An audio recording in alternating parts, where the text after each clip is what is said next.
الحمدللہ رب العالمین الصلاۃ والسلام علی سید الانبیاء والمرسلین وعلی آلہ واصحابہ اجمعین۔ صدر انجمن، مہمانان مکرم اور حاضرین مجلس، تقریباً چند دن پہلے اسی ہفتے مجھے محترم بلال سالک صاحب نے فون کیا اور یہ دعوت نامہ دیا کہ میں اس پروقار علمی مجلس میں شرکت کروں۔ تو میرے لیے خوشی کی بات ہے کہ علماء کرام اور دانشور حضرات کی جو فہرست ہیں اس میں مجھے جگہ ملتی رہتی ہیں، تو اس کو میں باعث فخر سمجھتا ہوں۔ مجلس یہ جو مقالہ ہے اس کا عنوان ہم سب جانتے ہی ہیں، جو آج یہاں منتخب ہوا ہے وہ ہے تخلیق انسانی کا کیا مقصد ہے، جس کو ہم انگریزی میں کہہ سکتے ہیں کہ جو purpose of human creation, what is the purpose of human creation. تو ایک میں نے جو مقالہ لکھا ہے اس میں نے کن ذیلی عنوانات میں اس کو منقسم کیا ہے۔ پہلے جو بنیادی آیت پاک میں نے قرآن پاک سے لی ہیں وہ سورہ زاریات کی مشہور آیت ہیں، جو شاید ہم سب کے زبان پہ رہتی ہی ہے، وَمَا خَلَقْتُ الْجِنَّ وَالْإِنسَ إِلَّا لِيَعْبُدُونَ۔ اور اس کے بعد میں نے ذیلی عنوان میں لفظ عبادت، جو بھی محترم سالک صاحب کہہ رہے تھے کہ اس کا ایک وسیع اور عریض مفہوم ہے، ہم اس کو بعض دفعہ چند مراسم اور چند عبادات میں مقید کرتے ہیں، جس سے جو نہ ہمارے دین کی تعلیم ہے، جو ہمارا آفاقی اور یونیورسل دین ہے، اس کی وہ تعلیم نہیں ہے، وہ ہماری سوچوں کی کوتاہی اور غلطی ہے۔ تو اس لفظ عبادت کے معنی اور مفہوم کو بیان کرتے ہوئے میں نے مختلف متقدمین مفسرین کے اقوال اور متأخرین کے اقوال کو بھی لیا ہے، جس میں متقدمین میں سے امام زمخشری، قرطبی، ابن کثیر، ابن تیمیہ، اور متأخرین میں جو ہمارے بر صغیر کے بڑے مفسرین گزرے ہیں ان کے اقوال لیے ہیں۔ اس کے بعد ایک عنوان، ذیلی عنوان ہے کہ انسانوں کے ساتھ اللہ تعالیٰ نے اس آیت پاک میں جنات کو کیوں شامل کیا ہے، اور پھر عبادت کا جو ہمارے پاس عامی سطح پر جو ایک مفہوم رائج ہیں اس مفہوم کے کیا کیا نقصانات ہیں، اور آگے چل کر تخلیق انسانی اور تخلیق کائنات پر غیر مسلموں کی تحقیق کیا رہی ہے، اور پھر اس کے آگے چل کے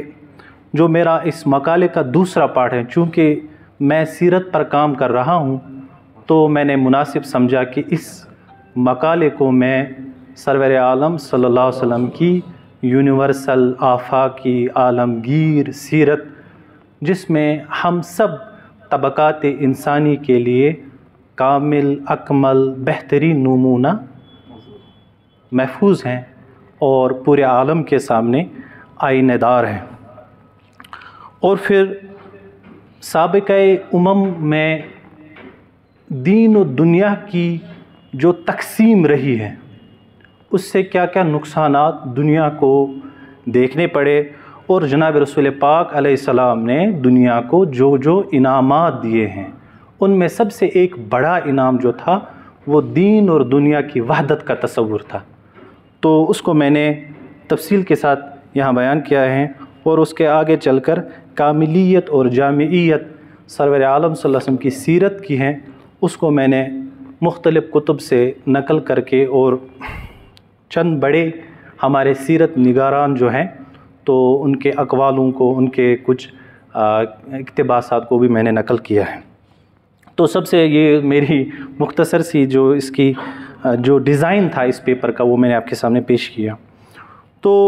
آیت پاک کا جو ترجمہ ہے وہ میں نے مولانا عبد الماجد دریابادی رحمہ اللہ سے لیا ہے۔ وہ فرماتے ہیں سورہ زاریات کی اسی آیت کا کہ میں نے تو جنات و انسان کو پیدا ہی اسی غرض سے کیا ہے کہ وہ میری عبادت کیا کریں۔ یہ تفسیر ماجدی کا میں نے یہاں ترجمہ لیا ہے۔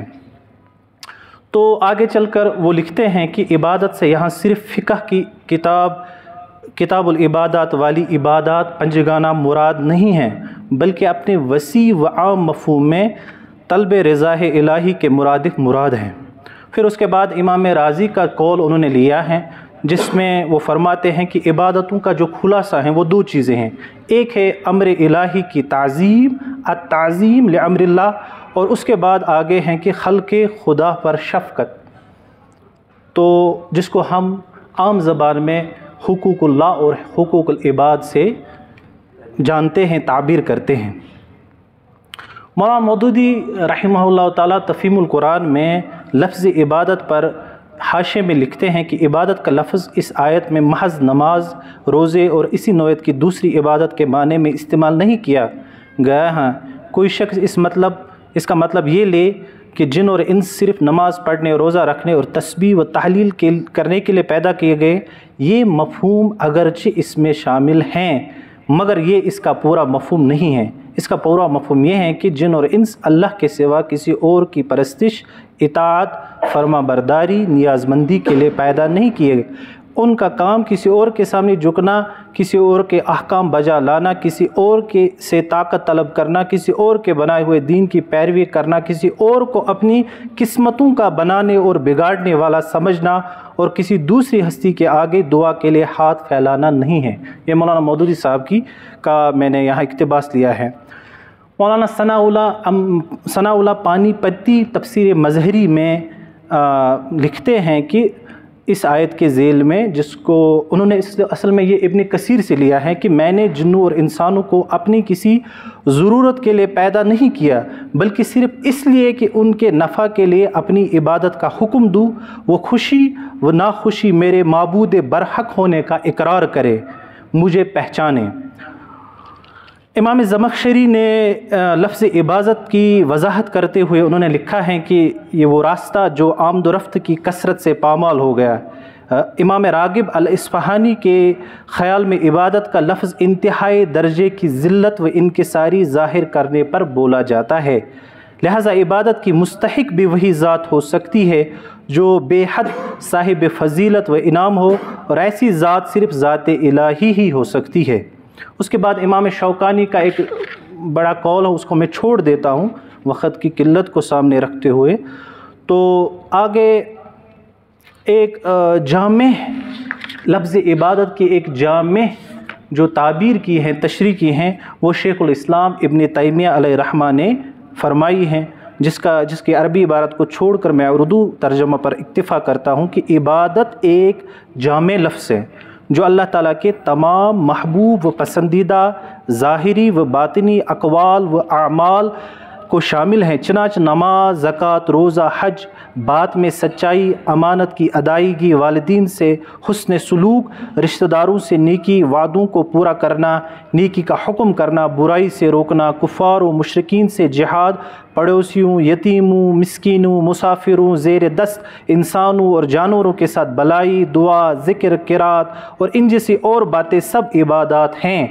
اسی طرح اللہ اور اس کے رسول سے محبت، اللہ کا ڈر، اس کی طرف رجوع، دین کو اسی کے لیے خالص کرنا، اس کے حکم پر ڈٹ جانا، اس کی نعمتوں پر شکر ادا کرنا، اس کی قضاء و قدر پر راضی رہنا، اسی پر توکل کرنا، اس کی رحمت کی امید اور عذاب کا خوف، ان جیسی اور باتیں بھی اللہ کی عبادات لفظ میں شامل ہیں۔ یہ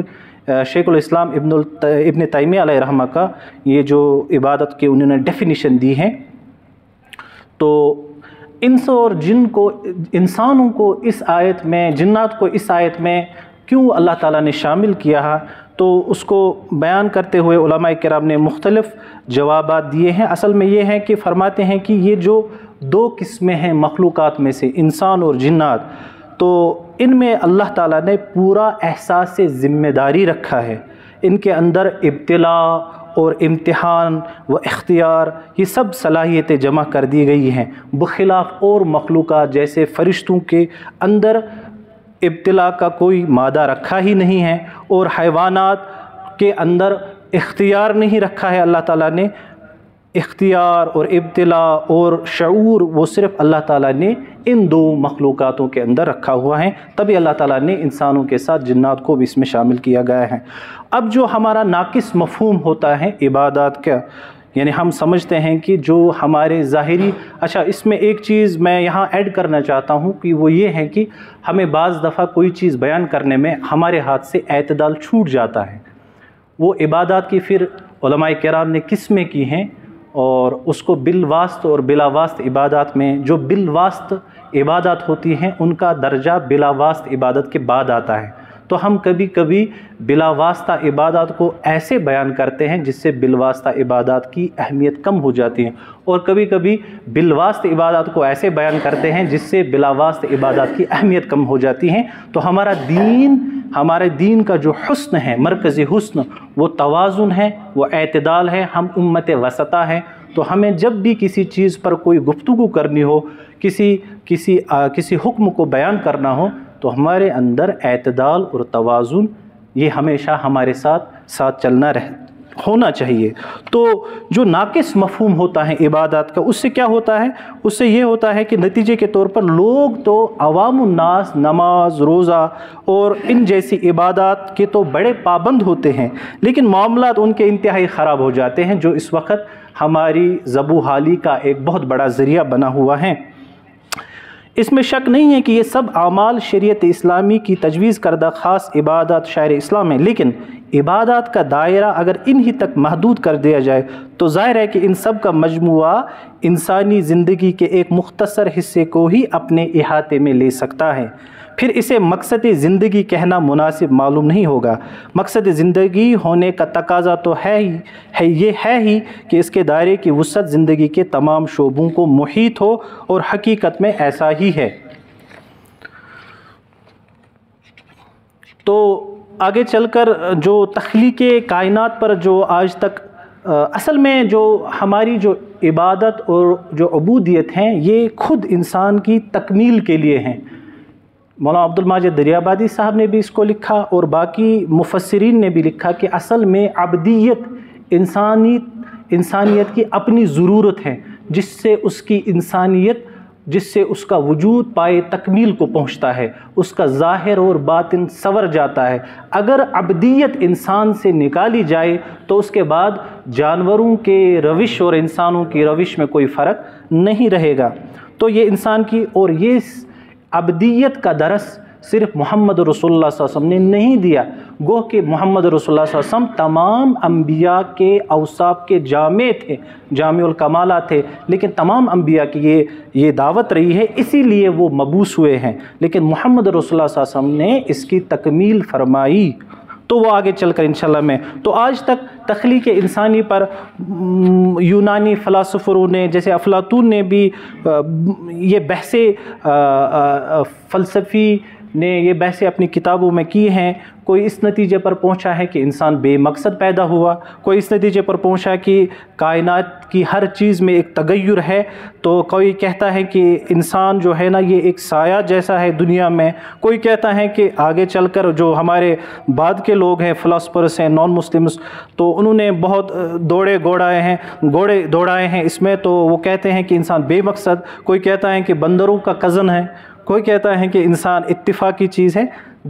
الغرض یہ کہ وحی کے علم کے بغیر اس جیسی بڑی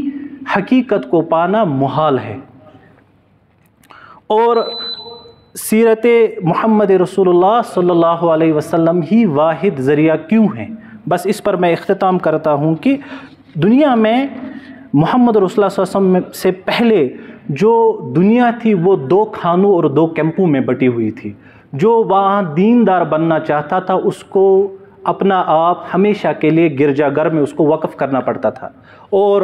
دیندار بننے کا مطلب یہ ہوتا تھا کہ دنیاوی کاموں سے، پیشوں سے، حکومت سے، سیاست سے، تفریح سے، ازدواجی آئلی زندگی سے اس کو خیر باد کہنا پڑتا تھا۔ تو دیندار بننے کے لیے اس کو 4 دیواری میں اپنے آپ کو وقف کرنا پڑتا تھا۔ یہ دنیا 2 خانوں میں بٹی تھی۔ تو جو ہمیشہ سے باصلاحیت، باشعور لوگ ہوا کرتے، چونکہ انسان اپنے اندر ایسنس کے طور پر انسان انسان کی طبیعت میں یہ عیش و آرام یہ چیزیں ہوتی رہتی ہیں، تو ایسا ہوتا تھا کہ دین الگ ہو جاتا تھا، اہل دین الگ ہو جاتے تھے اور اہل دنیا الگ ہو جاتے تھے۔ تو یہ دنیا میں جائز چیزوں سے نفع حاصل کرنا اور دنیا میں سربلندی اور طاقت کے حصول، یہ جو چیزیں تھیں اس کی کوئی گنجائش نہیں تھی۔ تو محمد رسول اللہ صلی اللہ علیہ وسلم کا جو عظیم الشان اور ناقابل فراموش جو تحفہ تھا انسانیت کو، وہ یہ تھا کہ یہاں نہ کوئی چیز دین ہے نہ کوئی دنیا ہے، یہاں بظاہر کوئی دنیاوی کام ہوگا لیکن اس میں دو چیزیں ہوں گی، دو چیزوں کی تعلیم ہے۔ وہ ایک نیت، اللہ کے رضا کی حصول کے لیے میں وہ کام کر رہا ہوں، دوسری چیز ہوتی تھی طریقہ کار۔ اگر بظاہر کسی دنیاوی کام میں نیت اور طریقہ کار درست ہو، وہ ہمارے لیے اعلیٰ سے اعلیٰ عبادت بن جاتی ہیں، اور کوئی کام بظاہر دینی کام جس کو ہم سمجھتے ہیں دینی کام ہو، اس کی نیت درست نہ ہو اور اس کا طریقہ وہ طریقہ اس طریقے سے مماثلت اور مشابہت نہ رکھتا ہو جو طریقہ محمد رسول اللہ صلی اللہ علیہ وسلم نے ہمیں سکھایا ہے، تو وہ کام بظاہر دینی کام ہوتے ہوئے بھی وہ انسان کے لیے عبث بن جاتا ہے، نہ دنیا میں اس کا فائدہ ہوتا ہے۔ تو محمد رسول اللہ صلی اللہ علیہ وسلم کا یہ ایک بہت بڑا کارنامہ ہے۔ انہوں نے کیا کیا؟ انہوں نے اس دین اور دنیا کی تفریق کو ختم کر کے اس کی وحدت کا تصور محمد رسول اللہ صلی اللہ علیہ وسلم نے دیا کہ اخلاص اور نیک نیتی کے ساتھ اسی دنیا کے کاموں کو خدا کے بتائے ہوئے اصول کے مطابق انجام دینا ہے، اور خدا کے اصول کے مطابق یعنی بالفاظ دیگر دنیا داری ہی انسان کی دینداری بن جاتی ہیں، جس کو خطبات مدراس میں علم و فضل کے ماہتاب سید سلیمان ندوی نے بہت خوبصورتی کے ساتھ انہوں نے اس کو بیان فرمایا ہے۔ تو اسلام نے اس غلطی کو مٹایا اور بتایا کہ خدا کے مطابق ان حقوق اور فرائض کو بخوبی ادا کرنا ہی دینداری ہے۔ خاموشی، سکون، خلوت نشینی، منفردانہ زندگی اسلام نہیں بلکہ جد و جہد، سعی اور سرگرمی ہے، یہ موت نہیں بلکہ حیات ہیں۔ تو پھر اس کے بعد سید صاحب نے اس کو بڑی حسن و خوبی کے ساتھ بیان کیا ہے، اور اس کے بعد آگے چل کر انسان مختلف طبقات جو دنیا ہے مختلف طبقات انسانی پر چل رہا ہے، یہاں حاکم بھی ہیں، محکوم بھی ہیں، امیر بھی ہیں، غریب بھی ہیں، اور دنیا میں عدل و انصاف قائم کرنے کے لیے حاکموں، ججوں، دنیا میں لا اینڈ آرڈر قائم کرنے کے لیے سپہ سالوں اور جنرلوں کی ضرورت ہے۔ ہر ایک انسانوں میں سے بڑے لوگوں، چھوٹوں، بچوں، بیوی، یہ ساری طبقات انسانی ہیں، اس کے جب یہ جمع ہو جاتے ہیں تو انسانی جو کاروان ہے وہ آگے چلتا رہتا ہے۔ تو ان سب طبقات جو انسانی ہیں ان کے لیے ایک واحد ذات محمد رسول اللہ صلی اللہ علیہ وسلم ہے جو اسوہ حسنہ ہے۔ باقی یہاں جو ہمارے باقی پیغمبر حضرات گزرے ہیں، چونکہ وہ وقتی ہوا کرتے تھے، وہ پوری کائنات اور آخری قیامت تک کے لیے پیغمبر نہیں بنائے گئے ہیں، تو ان کے اندر یہ اوصاف اگرچہ تھے لیکن ان اوصاف کا وقوع اور ظہور ان کی زندگی میں نہیں ہوا ہے۔ علامہ شبلی مجھے یاد آ رہا ہے، تو علامہ شبلی نے سیرت النبی کے پہلے ہی صفحے پر تو اس پہ بحث کی ہے، جس پر سید صاحب نے حاشیے میں ان کو نقد فرمایا ہے کہ اوصاف کے وقوع نہ ہونا یہ اس بات کی دلیل نہیں ہے کہ پیغمبر میں، ان سابق پیغمبروں میں اوصاف نہیں تھے، اوصاف ہر ایک پیغمبر میں ہوتے ہیں، لیکن ان کا وقوع کامل طور پر صرف محمد رسول اللہ صلی اللہ علیہ وسلم کی ذات اقدس میں ہوا ہے۔ تو جو مختلف طبقات انسانی ہیں ان کے لیے محمد رسول اللہ صلی اللہ علیہ وسلم ہی واحد اسوہ حسنہ ہیں۔ وہ کیسے ہیں کہ ہر ایک طبقات انسانی کے لیے محمد رسول اللہ صلی اللہ علیہ وسلم کی جو زندگی ہیں وہ نمونہ ہیں۔ میں ایک اقتباس پڑھ کر اس مقالے کو ختم کرنے کی کوشش کرتا ہوں۔ سید صاحب لکھتے ہیں کہ صرف محمد رسول اللہ صلی اللہ علیہ وسلم کی سیرت ہے۔ اگر دولت مند ہو دنیا میں تو مکہ کے تاجر اور بحرین کے خزینہ دار کی تقلید کرو، اگر غریب ہو تو شعیب ابی طالب کے قیدی اور مدینہ کی مہمانی کی کیفیت سنو، اگر بادشاہ ہو تو سلطان عرب کا حال پڑھو، اگر رعایا ہو تو قریش کے محکوم کو ایک نظر سے دیکھو، اگر فاتح ہو تو بدر و حنین کے سپہ سالار پر نظر دوڑاؤ، اگر تم نے شکست کھائی ہے تو معرکہ احد کے سے عبرت حاصل کرو، اگر تم استاد اور معلم ہو تو صفا کی درسگاہ کے معلم قدس کو دیکھو، اگر شاگرد ہو تو روح الامین کے سامنے بیٹھنے والے پر نظر دوڑاؤ، اگر واعظ اور ناصح ہو تو مسجد مدینہ کے ممبر پر کھڑے ہونے والے کی باتیں سنو، اگر تنہائی و بے کسی کے عالم میں ہو تو حق کے منادی کا فرض انجام دینا چاہتے تو مکہ کے بے یار و مددگار نبی کا اسوہ حسنہ تمہارے سامنے ہے، اگر تم حق کی نصرت کے بعد اپنے دشمنوں کو زیر اور مخالفوں کو کمزور بنا چکے تو فتح مکہ کے فاتح کا نظارہ کرو، اگر اپنے کاروبار اور دنیاوی جد و جہد کا نظم و نسق درست کرنا چاہتے ہو تو بنو نذیر، خیبر اور فدق کے زمینوں کے مالک کے کاروبار اور نظم و نسق کو دیکھو، اگر یتیم ہو تو عبداللہ و آمنہ کے جگر گوشے کو دیکھو، اگر بچے ہو تو حلیمہ سعدیہ کے لاڈلے بچے کو دیکھو، اگر تم جوان ہو تو مکہ کے ایک چرواہے کی سیرت پڑھو، اگر سفری کاروبار میں ہو تو بصرہ کے کاروان سالار کی مثالیں ڈھونڈو، اگر عدالت کے قاضی اور پنچایتوں کے ثالث ہو تو کعبے میں نور آفتاب سے پہلے داخل ہونے والے ثالث کو دیکھو جو حجر اسود کو کعبے کے گوشے میں کھڑا کر رہا ہے،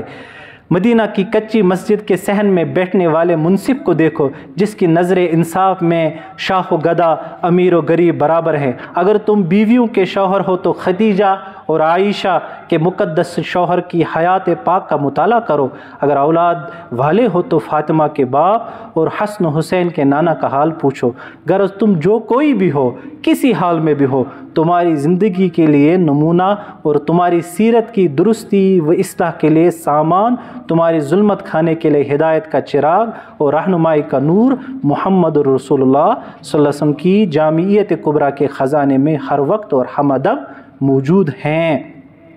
وہ آگے لکھتے ہیں کہ حضرت نوح علیہ السلام کی جو زندگی ہے اس میں کیا ہے کہ کفر کے خلاف غیظ و غضب ہے، ابراہیم علیہ السلام کی زندگی میں بت شکنیاں ہم دیکھتے ہیں، حضرت موسیٰ علیہ السلام کی زندگی میں کفار کے خلاف جہاد اور شاہانہ نظم و نسق کا جلوہ ہم دیکھتے ہیں، وہ عیسیٰ علیہ السلام کی زندگی میں تواضع، درگزر، عفو اور دنیا سے لا تعلقی، ترک دنیا کا یہ جو نقشہ ہے وہ ہم دیکھتے ہیں، حضرت سلیمان علیہ السلام کی زندگی میں ہم شاہانہ اور اولو العزمیوں کا جلوہ ہم دیکھتے ہیں، حضرت ایوب علیہ السلام کے زندگی اور حیات میں ہم صبر و تحمل اور صبر و شکر کا نمونہ دیکھتے ہیں، حضرت یونس علیہ السلام کی زندگی میں ندامت، انابت، اپنے اعتراف جرم کا جو یہ منظر ہے وہ ہماری آنکھوں کے سامنے ہیں، حضرت یوسف علیہ السلام کی زندگی قید و بند میں اور دعوت تبلیغ میں گزرتی ہیں، حضرت داؤد علیہ السلام کی زندگی میں ہم زیادہ تر گریہ و بکا اور دعا اور اللہ تعالیٰ کی حمد و ستائش کے جو خوبصورت پھول ہے ان کو دیکھتے ہیں، حضرت یعقوب کی زندگی امید، اللہ پر توکل اور اعتماد کی مثالیں ہمیں پیش کرتے ہیں، لیکن واحد ذات محمد رسول اللہ صلی اللہ علیہ وسلم کی زندگی، ان کی سیرت کو ہم جب دیکھتے ہیں تو نوح، ابراہیم، عیسیٰ، موسیٰ، ایوب، یونس، یوسف، یعقوب، یہ سب انبیاء کی زندگی سمٹ کر ایک واحد ذات میں اب جمع ہے، وہ صرف محمد الرسول اللہ صلی اللہ علیہ وسلم۔ اس پر میں اپنے اس مقالے کا اختتام کرتا ہوں، الغرض یہ کہ میری ایک یہاں پر شاید یہ انآفیشل ہوگا کہ جو بھی ہمارے پڑھے لکھے جنہوں نے سیرت کا بغور اور بالاستیعاب مطالعہ نہیں کیا ہے، میری ان کے لیے ایک تجویز ہے کہ بایوگرافی کو پڑھنے سے پہلے وہ خطبات مدراس کا مطالعہ کرے، انشاءاللہ ان کے لیے بہت مفید ہوگا۔ جزاک اللہ۔